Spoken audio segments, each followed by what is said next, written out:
There he goes into that drugstore. He's stepping on the scales. Weight 239 pounds. Fortune, danger. Who is it? The Fat Man.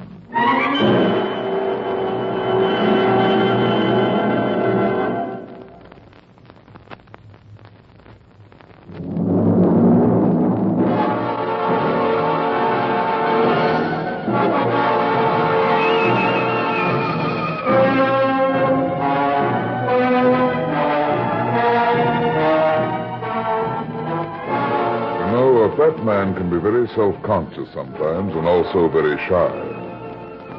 He's conscious of being overweight and will do everything in his power to be self-effacing. In my business, it's not a bad idea either, because when you're on the trail of some of the characters I run into, the more inconspicuous you are, the more chances you have to nab the murderer.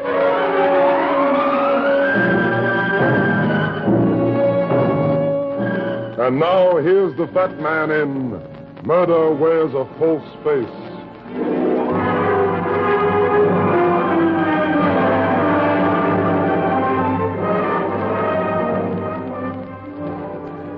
Nobody knows the trouble I've seen, runs the old spirit. The trouble I see usually starts with murder. Like the morning I answered Joyce Kenyon's call for help. Private secretary to wealthy Vincent Maitland, the well-known book collector, Joyce looked like the proverbial $1 million. I found her in Vincent Maitland's house on Fifth Avenue. Oh, Mr. Runyan, I'm so glad you're here. This note, it came in the mail just now. Let me have it. I killed my wife, now I'll kill you. An accident for her, a knife for you. It's Scott's signature, but I can't believe he'd write it to me. Who's Scott? Not exactly a friend of yours, is he? Mr. Runyan, he's my fiancé. We're going to get married. Yeah? I just don't know what's happened to him. He disappeared 5 days ago. I'm just worried sick about him. Why not call the Missing Persons Bureau? Oh, no, the publicity would hurt his business. Scott's a rare book dealer. It might hurt his little girl. I get it now. Scott Pearson, huh? Oh, you know him? I know a little about the rare book business, part of my homemade education. He said he killed his wife. How about that? Scott couldn't kill anybody. His wife died in an auto accident 3 years ago. Scott was badly hurt in the same crash. Any reason why he'd threaten you? Of course not. He's been under considerable nervous strain lately. But he wouldn't tell me why. You don't know why he's threatened you or why he's disappeared? Oh, excuse me. Hello? Darling, I'm going to kill you. What? Humpty Dumpty. Scott, where are you? Tell him I want to see him. Yes, Scott, listen to me. What's he saying? Scott, please. I want to talk to you. We've been so worried. Scott. Oh, he's hung up. He wouldn't answer me. He simply recited Humpty Dumpty. The nursery rhyme? That all? No. His very first words were, "Darling, I'm going to kill you."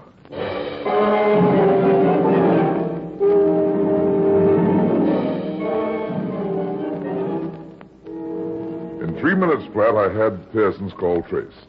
It had been made from his business number. We caught a fast cab to his office the other side of Broadway. It was empty. And everyone I questioned in the building said Pearson hadn't been around for 5 days. At that point, his girlfriend broke down, but good. So I took her back to my office and told her to stay there. I can't do that, Mr. Runyan. Mr. Maitland won't want to know where I am. It's my job. Is your job or your life more important to you? Oh, it's Scott, who's important. You've got to find out what's happened to him. Then stay here until I get back. You're about a half-inch away from murder. You don't want anyone shoving you over the goal line.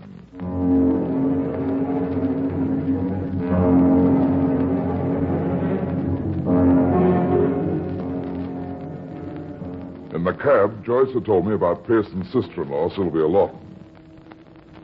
Sylvia was his housekeeper and looked after his daughter after his wife died. She opened the door to me in Pearson's apartment in the East 50s. Mr. Runyan, this is horrible.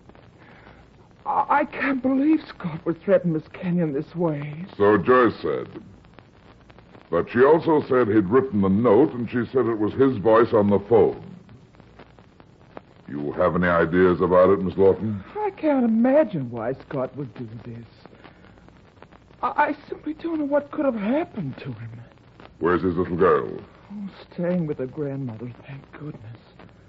His fiancée told me he's been pretty nervous lately. What do you think's been worrying him? Scott never told me anything about his business. I only know he's been quite worried in recent weeks. When did he ask Joyce Kenyon to marry him? Just last week. He's known her for only a short time.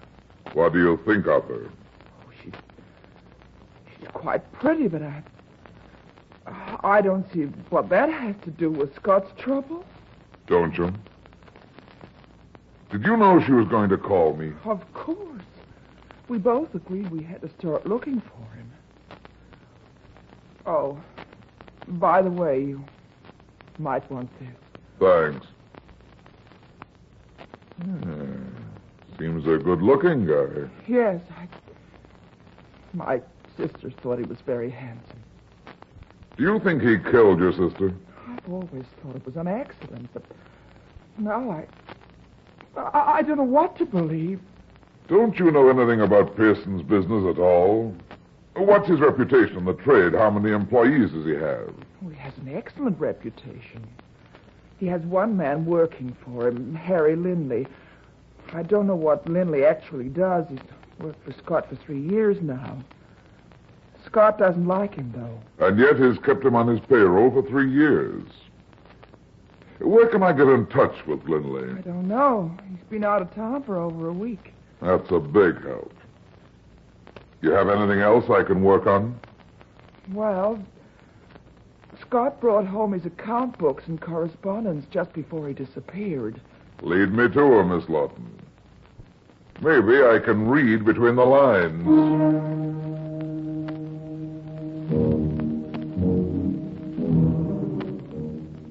Checking over Pearson's accounts, I realized the rare book business was big-time stuff. He'd made some really fancy sales, $20,000 and $30,000 a crack. The biggest 3 years before, when he'd sold Vincent Maitland a Shakespeare folio of Troilus and Cressida for 75 G's. Shortly after, before his wife died, he'd taken Harry Lindley on his payroll. His weekly payments to Lindley had become progressively larger. Unusually large. I've seen items like that before, and they've added up to one thing. Blackmail. It was enough to send me over to Vincent Maitland's house again. Well, Runyan, what do you want? My secretary told me about you and her problem, but I don't know if I can help you. You could, if you could tell me where Scott Pearson is. I would if I could. I've been trying to reach him for 4 days now. Where is he? That's what I'm trying to find out. His fiancée just hired me. Funny you didn't know about it. Anyway, what's your interest in him? The scoundrel's ruined my reputation. 3 years ago, he sold me a certain rare manuscript. Troilus and Cressida? Exactly. I sold it at a profit last week. Now I find it's a forgery. I've got to find Pearson and get my money and the truth from him. What makes you so sure it's a forgery? Spectroscopic examination of the paper and ink. The paper's genuine 17th century, but not the ink. My buyer's appraiser tested it, something I didn't do when I bought it from Pearson. Oh, confound that phone. Hello? What? No, she isn't here. Yes, I have your number. Goodbye. Blasted nuisance. Young idiot keeps calling my secretary. Sounds lovesick. Sounds interesting. Who is he? Interesting? Don't be absurd. But, what does this have to do with Pearson? Why not let me find out? Who's the guy so interested in Joyce Kenyon? Oh, his name's Ron Jordan. Runs a garage in Manhasset. You have his number? Here. See me if you like, but remember this. It's Pearson's number I'm after.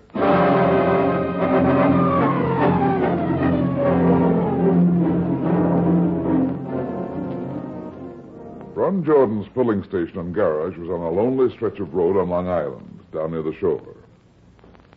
It didn't look like any potential gold mine. The garage at back was all locked up. A skinny guy in overalls was out front whittling on a stick, using his knife as though he was carving up his worst enemy. I pulled up to a stop beside the gasoline pumps. Hi, fill her up. Yes, sir. You Ron Jordan? That's right. Get in touch with Joyce yet? Get in touch. Say, what is this? Just my own private survey, Jordan. Why so interested in Joyce? Look, mister, you're begging for a poke in the nose. Keep pumping, sweetheart.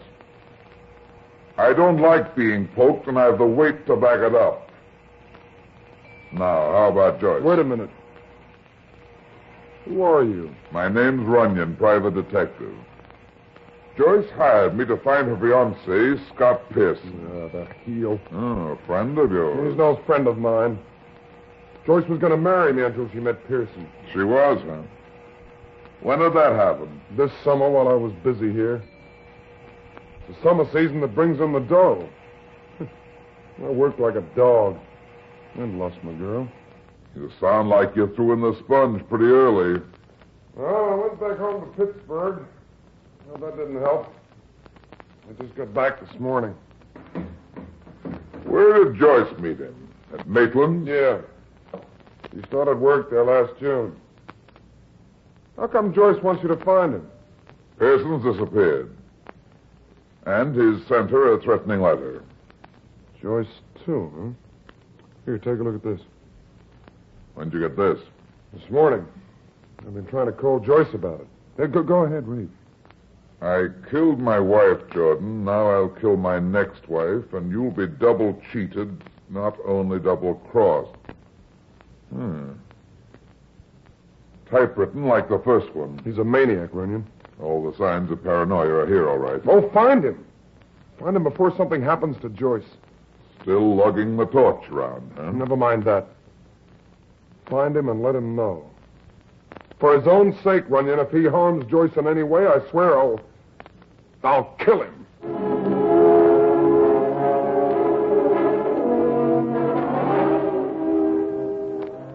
When I went back to my office, I found Joyce Kenyon seated in my desk chair.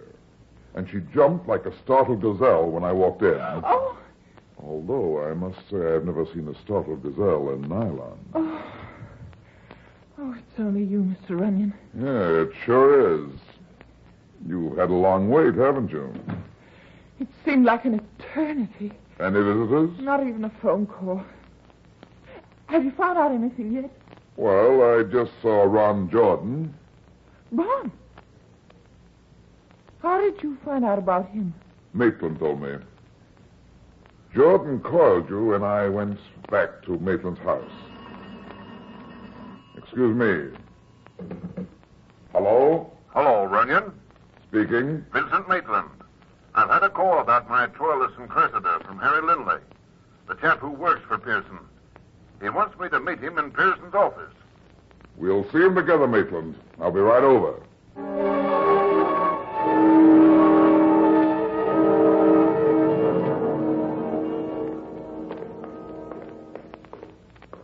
I still don't get this, Runyan. I don't get it at all. I think we'll find out Lindley's been blackmailing Pearson over your Troilus and Cressida. That's why Pearson had him on his payroll. You mean Lindley knew it was a forgery? Yeah. Now that Pearson's vanished, Lindley figures he can make another buck telling you it's a fake. He's crazy if he thinks he'll get anything out of me for that. Well, here's the office. Let me handle Lindley. I'm going to get my hands on Pearson, that's all. Looks like... Oh, Great brother. God. Yeah. Looks like we're too late. It's as true now as it ever was.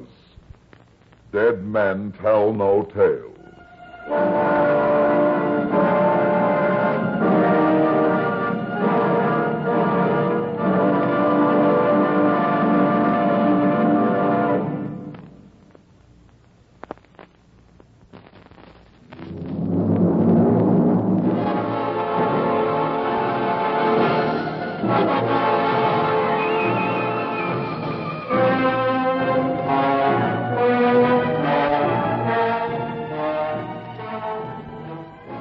The corpse on the floor had been slugged with a mechanic's wrench. The wrench lay near the typewriter stand. Alive, the corpse had been a little guy in a snappy chalk-striped suit. A sharp little guy with a pinched rodent face. It wasn't Scott Pearson, that much was certain. It's Harry Lindley. Shut the door, Maitland. What? Let's get out of here. I can't get mixed up in anything like this. Shut the door! We'll give the place a quick once-over first. Let's see if our stiff is really Harry Lindley. You don't touch him. Your fingerprints. Don't worry about fingerprints. It's his wallet. What's in it? A $10 bill, pocket comb, driver's license. That's Harry Lindley, all right. A scrap of paper with a phone number on it. Why, that's my phone number. Okay.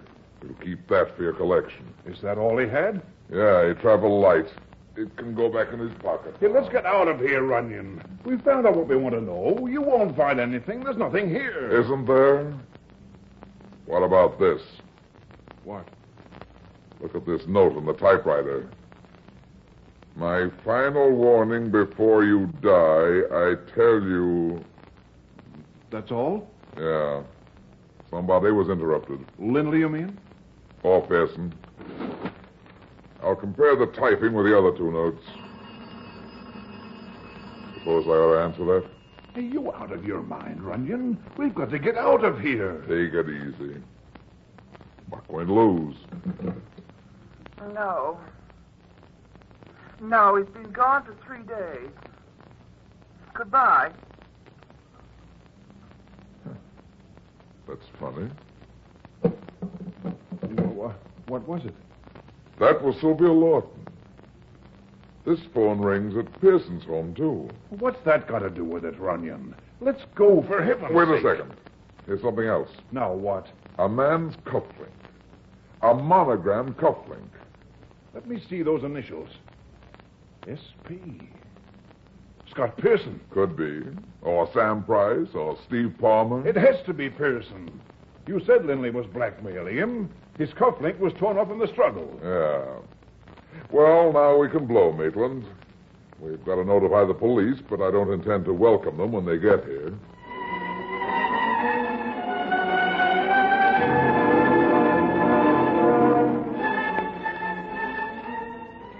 We left the office without being seen. Down in the lobby, Maitland went his way, and I called Mackenzie at Homicide. Then I scooted back to my own office. My phone was ringing as I came down the hall. I wondered why Joyce Kenyon didn't answer it. When I opened the door, I saw why. She was gone. Hello, Runyan speaking. Oh, Mr. Runyan, this is Sylvia Lawton. I've been trying to get you. I've been out. Nobody answered, huh? Why, no. I've called several times. Don't you have a secretary? Only at Christmases and New Year's. What's up, Miss Lawton? I've just received a note from Scott.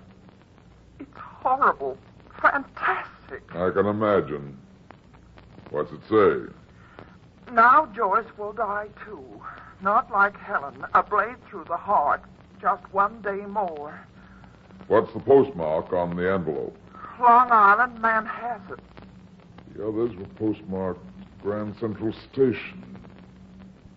You sure it's from Pearson? I know his signature. The message is typed like the other one. All right, Miss Lawton. I'll see you later. What's happened, Mr. Runyan? What did... Oh. Where have you been, little Miss Muffet? I just couldn't stand being cooped up in this office. I simply had to get out and walk around. How far did you walk? To Pearson's office? What do you mean? I haven't been outside the building. Harry Linley's dead. I found him murdered in Pearson's office. Linley? The little man who worked for Scott? Yeah. Surprised? What do you know about him? Only that Scott didn't like him, but if he's dead, who could have done it? What do you think? I don't know what to think. I'm all mixed up now. I've never been so scared in all my life. If you're so scared, why did you leave my office? I told you why. I had to get out and move around. I've been walking up and down these corridors. You may have to prove that, sweetheart. Oh, that's ridiculous. Why would I kill Harry Linley? He was struck from behind. He might have been mistaken for Scott Pearson. But I'd never want to kill Scott. You know that. I don't know anything from what you've told me. You didn't even mention Ron Jordan, remember? I forgot about Ron. That's all over anyway. Not for Ron, it isn't. And Linley was killed with a mechanic's wrench. If you're accusing Ron or even myself... Just stay right here, sweetheart. You're still too young to die. Even in the electric chair.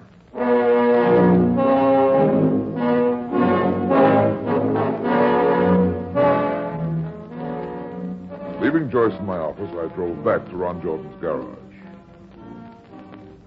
Fog was creeping in from the sound like a gray shroud covering the dying afternoon. Nobody was out front. The garage doors were open a crack, so I started towards them. Wisps of fog touched my face with clammy fingers, and then, all at once... Who is it? Who's there? Hi, Jordan. What are you doing back here, Runyan? What do you want? What's wrong? Why so jumpy? You're crazy. There's nothing wrong with me? Not much. You're shaking like an old-time Model T. Come on, quit kidding. Hey, come on, I'll buy you a Coke. Sounds like bribery, Jordan. You come on. Let go of my arm. You want it broken at the wrist or the elbow? Runyan, I'll do. All right. Okay. Harry Linley was killed with a wrench. We'll go check your tool rack. Now, look, wait a minute, Runyan. I don't know any Linley. You're making a mistake, Runyan. Then why the shakes? It's not that cold, sweetheart. I'm upset about Joyce, that's all. I've been thinking about her and Pearson. I've been getting mad about the minute. He's too old for her, eh? And he has a family. Sure. A daughter. The kid may not even like Joyce. Funny, you should start worrying about that when you know Pearson's already threatened to kill Joyce. Open those doors. Now, turn on the light. Now, look, Runyan. Like I told you, I've been aware. I just opened up back here. Save it, sweetheart. Save your breath for the DA. That's Scott Pearson in that truck, isn't it? Isn't it? You're not getting me for this, Runyan. No one let you. I'm getting out. Come back here, Jordan. I'll shoot.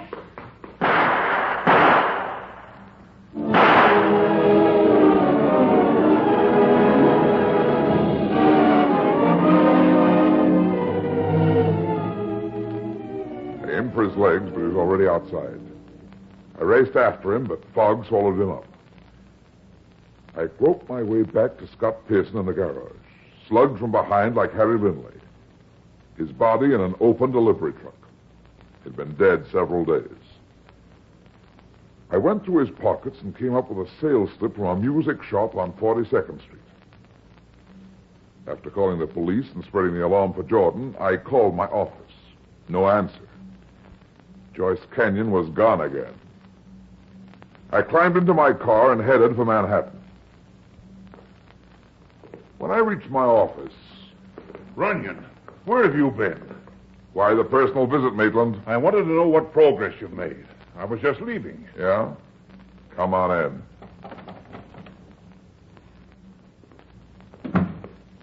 Well, how about it, Runyan? Have you found out anything new about Pearson? Yeah, he's dead. Murdered. What? I found him in Jordan's garage. He's been dead for several days, maybe a whole week. But that means... It means a lot of things, Maitland. You know Pearson's home number? No, I don't. What good will it do to call there? Skip it.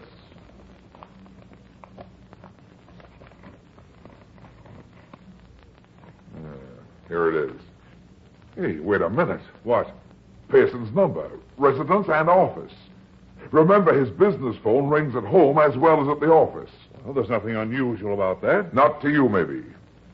But not many businessmen have the same phone number for two different addresses. Well, what of it? What difference does it make? With what I found in Pearson's pocket, it turns this case right onto its ear. Come on. We're getting over to Pearson's apartment right away.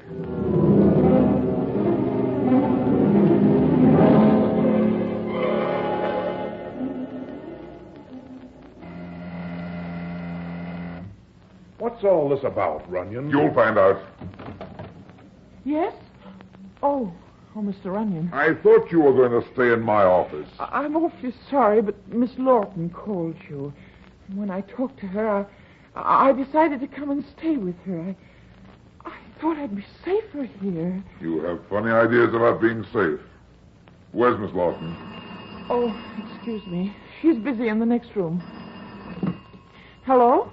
Darling, I'm going to kill you. Scott! Humpty Dumpty. Scott, where are you? You mean that's Pearson on the wire? Runyan, that can't be. Oh, Scott! All the king's Mr. horses. Runyan, he's all saying the the same king's thing men. again. Humpty Dumpty, eh? I thought so. You can stop that record, sweetheart. What in the world? Get your hands above the desk, Miss Lawton. What is the meaning of It this? won't do any good to hide that record player now. I happen to know Pearson's already dead. Dead? I don't believe it. Oh, stop it. I know you killed him. So why try to bluff me? I see. Get your hands up, Mr. Runyan. What on earth is this all about? You too, Joyce. And you, Mr. Maitland. Now, look, you can't be serious. Oh! My arm! I'm very serious, you see. What did you first suspect, Mr. Runyan? When I found Pearson's cufflink, Maitland thought it was torn from his sleeve during a struggle with Lindley, but there wasn't any struggle. The cufflink was planted evidence. You couldn't have suspected me then. You couldn't. You're right. It wasn't until I realized Pearson had his office phone at home. I'd found a slip from a music shop in his pocket. Then I remembered his Humpty Dumpty message. I knew he'd bought one of those record-your-own-voice records. But he said, darling, I'm going to kill you. Because it was for his daughter, he was kidding her. So that's why he laughed. Yeah. Sylvia here used his business wire to call his house number, and then played the record to you. You're very clever, Mr. Runyan. Keep your hands You up. were too clever, sweetheart. You'd been in love with Pearson a long time, hadn't you? For years. When he told me he was going to marry this little snip, he asked me to drive out to see Jordan with him to prevent future trouble. That's where I killed him. Killed? Oh, no! Jordan stumbled across his body just before I got there. He got panicky and ran. Stupid fool. I wanted to destroy Scott completely. His memory, his reputation, everything. What made you kill Lindley? I had to. Came across me typing another note in Scott's office. He guessed the truth. Unfortunately for him. And for you.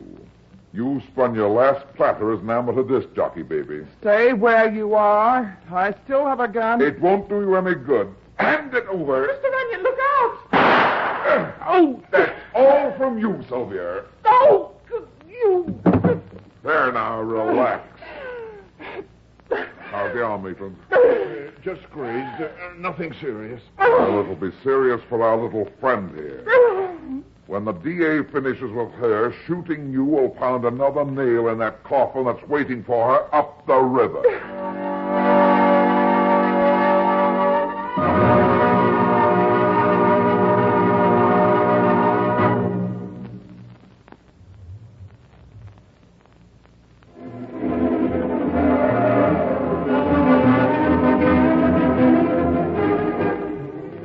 Well, that's that. It seems I spend my life in getting into trouble and getting out of it. But at the same time, I generally manage to get some other people in and out of trouble, too. Be seeing you again. So long.